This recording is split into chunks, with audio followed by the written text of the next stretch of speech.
Alright, we're down to the wire last 2 days. Having a little breakfast with a view. So today is going to be a nice lazy day.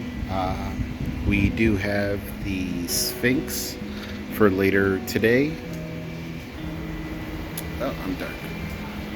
I like the happy birthday for Jenna's birthday. We got the Sphinx later tonight, and tomorrow we decided that we're going to go big, and on the last day we're going to Alexandria. So stay tuned. So this is the entrance of our hotel. It's the Regency Pyramids overlooking the actual pyramids. So we're at the restaurant that is attached to our hotel, and we decided to try to get something small, like 2 chicken skewers. But somehow we ended up with all of this food, and I think it was only 300 Egyptian pounds, 450, which is like, I don't know, this is a lot of food. All right, dig in. So this is the lobby of the hotel.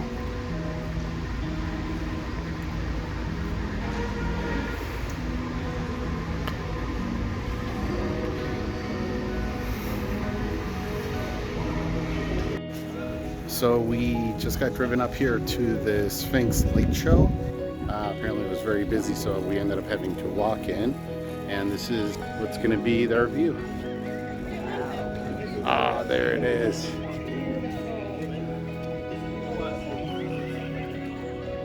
Yeah, I would say the right side.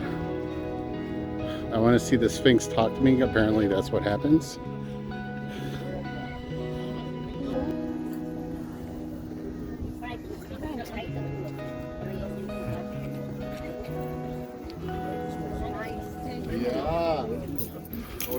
So what I understand is they have like laser light show here. They might have something there, but we've seen it throughout the night. Like yesterday when we were coming back at night, we saw like so many spotlights over by the pyramids just shining up.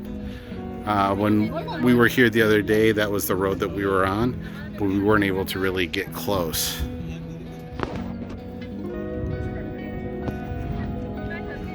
So I'm expecting a really good show.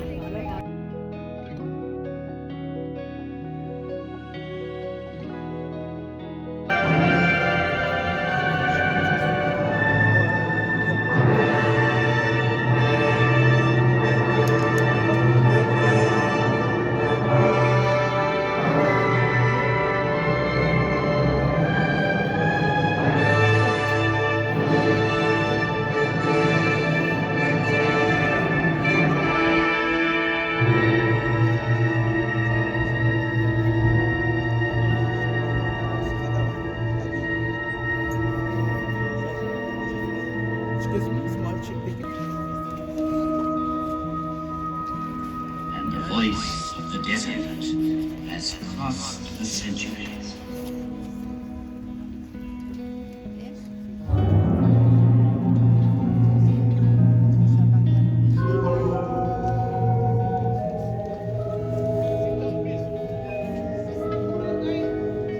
With each new dawn, I see the sun god rise on the far bank of the Nile. His first ray is for my face, which is turned towards him. And for 5,000 years, I have seen all the suns men can remember come up in the sky. I saw the history of Egypt in its first glow, as tomorrow I shall see the east burning with a new flame. I am the faithful warden at the foot of his law. So faithful, so vigilant, so near him that he gave me his.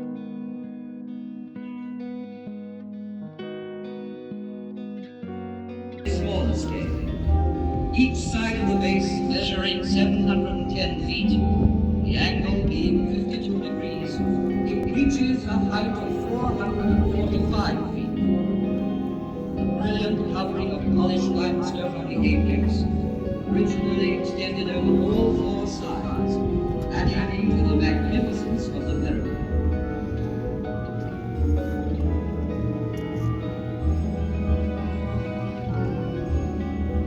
The face of Khafre has come down to us sculpted in green diorite, streaky and white.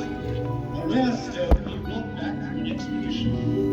Here he is, close to us, in the guise of the Sphinx, carved in rock near his tomb.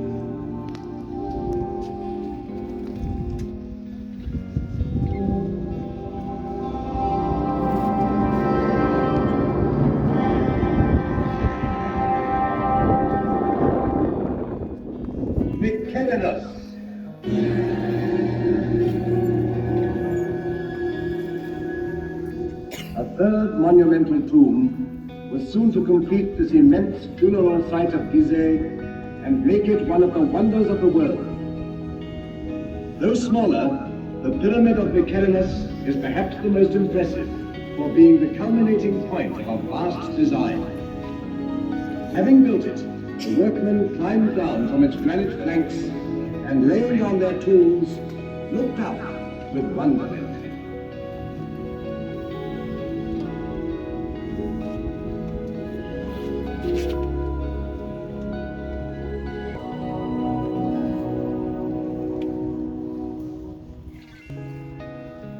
Here three pharaohs reigned, Cheops, Khafre, and Menkaure.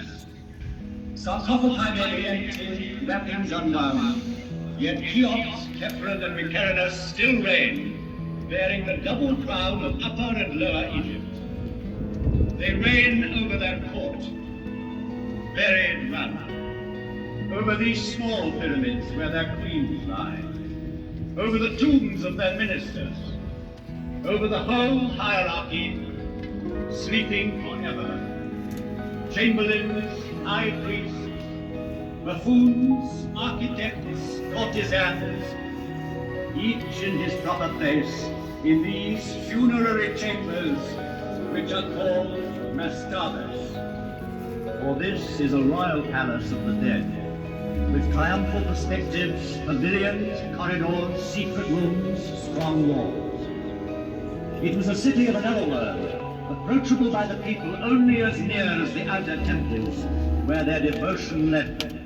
Coming from the Nile, one ascended by a monumental causeway built on the same colossal scale to the high temple, where only the priests lived among the secrets of the mountain. They alone knew for what journey the great barges were being prepared at the foot of the tomb. A journey with the sun.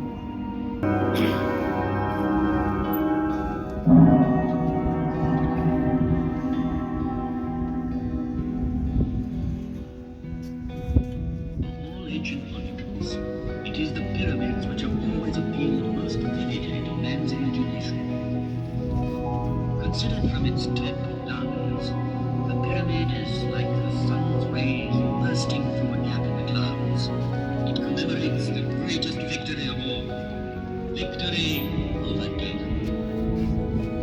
It is the most perfect mansion, the strongest tent, whose great stone sides are a roof and wall, and so carefully sealed, dream trusted to it can live to the end of the world.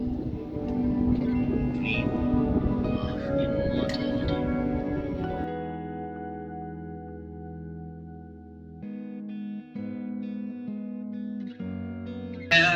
Geometers, astronomers to whom no star was unknown, engineers, architects, a whole people, while the rest of the world hunted wild beasts and sheltered in caves. O noble Nile, I salute you, for your waters flow majestically and fostered this sacred enterprise. One day the desert sand invaded the fields, marshes dried up on the river's bank, and so pharaoh to save his life, man. So the progress of dynasties and grave priests and the light steps of noble ladies whose diaphanous veils seem to clothe them, if not to touch them.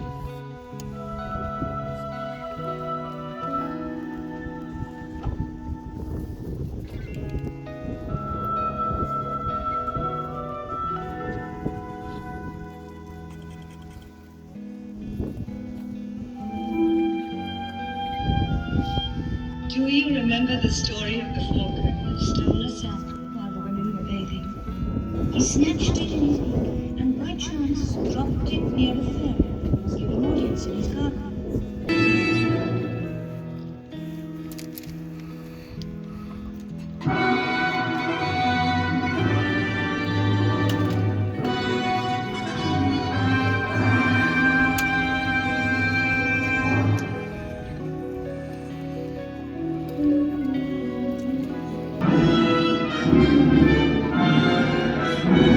And of course, out of all days, right now it is actually sprinkling.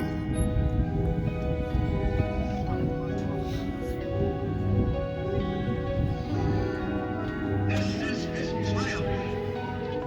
Standing up in his chariot, the pharaoh makes for the dais where his throne awaits him. The court, priests, people present him with praise, incense, and offerings. He receives the double crown and, mounting his triumphal chariot, goes to worship in the temples of Lamakis, Cheops, and Khafre. Long live the pharaoh!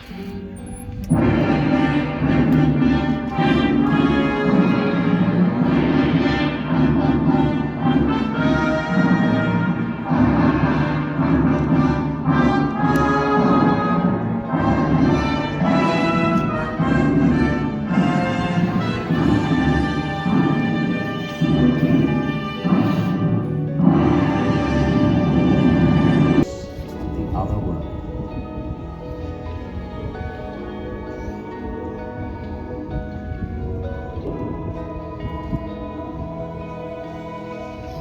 The last slab of stone is going to be sealed with such cunning that it will never be known which part of the wall is the door.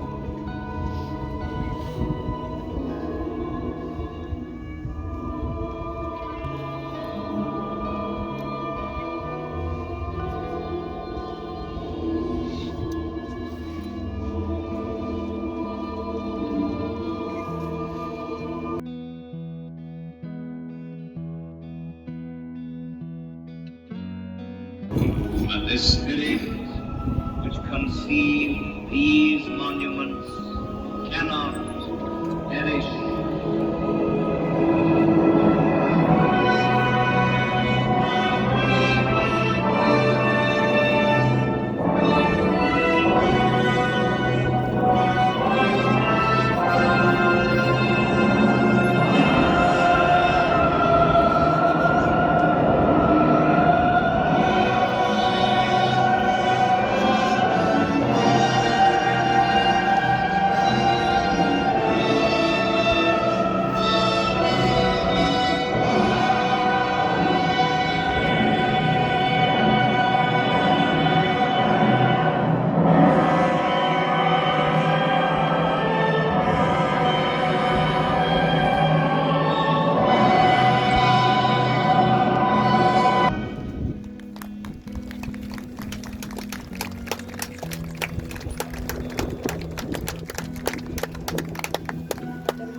Alright, so that was the show. Pretty good. It was a little bit of a history lesson with very good backdrop. Alright, so if you're going to get excursions, it may be worth it to actually book them directly through the hotel. Most of the time they'll pick you up. All of the excursions that we've had so far have been private. So we have not gone on a bus with like 40, 50 other people. It's been, so I'm trying to get the backdrop, but also not the shadow. Okay, so the private tours are definitely way better because it's just you know, the guest, the driver, and maybe the guide. They take you everywhere. They walk you in. They grab your ticket. So if you are definitely coming here, I would recommend to get the private tours. They're going to be a little bit easier for you to manage, to be able to get around, and it'll be a little bit more enjoyable. It's definitely like VIP, being able to just walk into you know, a single car without having to wait for 50 other people to get out of the bathroom. So, and the view that from Egypt, let me see if I can zoom in. Where is it? Oh, there it is. Yeah. There's the Pizza Hut. There's also a KFC in there too. Pizza Hut and KFC. Sorry, it's blurry, but that's always the view that you get to look at the pyramids. That is a beautiful view. Definitely worth, what was it, 30 bucks? I think so. Yeah, it was 30 bucks or so with a private driver. Definitely worth it. So another thing, we actually didn't know what kind of tickets we got, whether they were VIP or not. So we immediately just sat in the VIP, waited for somebody to kick us out. The show started, and then they asked us to see our ticket. So you're not going to get away with it if you try. So something to think about.